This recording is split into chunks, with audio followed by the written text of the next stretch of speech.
Welcome to Andhraprabha. నేను నాగేశ్వరి. అతిలోక సుందరి శ్రీదేవి కూతురు జాన్వీ కపూర్ అందం, అభినయంతో అందరినీ కట్టిపడేస్తోంది. ఇక సినీ కెరీర్ జర్నీ సూపర్గా సాగుతుంది. ఆమె పర్సనల్ లైఫ్ చాలా సీక్రెట్. ఓవైపు కెరీర్ పరంగా బిజీగా ఉంటూనే ప్రియుడు శిఖర్ పహారియాతో షికార్లు చేస్తుంది ఈ బ్యూటీ. ఇప్పటికే ఈ జంట ప్రేమాయణం గురించి చాలా చర్చ జరుగుతోంది. ప్రస్తుతం జాన్వీ దేవర షూటింగ్ కోసం గోవాలో బిజీగా ఉంది. బుచ్చిబాబు తన దర్శకత్వంలో రామ్ చరణ్తో మరో ప్రాజెక్ట్ RC16 కూడా లైన్లో ఉంది. ఇంతలోనే శిఖర్తో జాన్వీ లవ్ గురించి మరోసారి ఆసక్తికర చర్చ సాగుతోంది.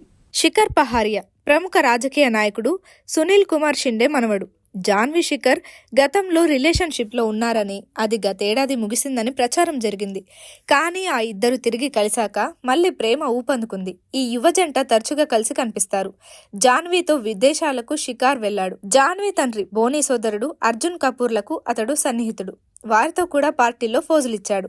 ఈ ఏడాది స్టార్టింగ్లో కాఫీ విత్ కరణ్లో జాన్వీ తన స్పీడ్ డయల్ లిస్ట్లో అనుకోకుండా శిఖర్ని షిక్కుగా చెప్పి నాలుక ఖర్చుకుంది. ఇంతలోనే బోని కూడా శిఖర్ తమ కుటుంబంలో ఉంటే చాలా సౌకర్యంగా ఉంటుందని వ్యాఖ్యానించి అగ్నికి ఆజ్యం పోశాడు. ఇప్పుడు మరోసారి జాన్వీ ధైర్యంగా శిఖర్తో తన సంబంధాన్ని రివీల్ చేసింది. తన తండ్రి తాజా ప్రొడక్షన్ మైదాన్ స్క్రీనింగ్ కు హాజరైన జాన్వీ షికు అని రాసిన కస్టమైజ్డ్ నెక్లెస్ ను ధరించింది.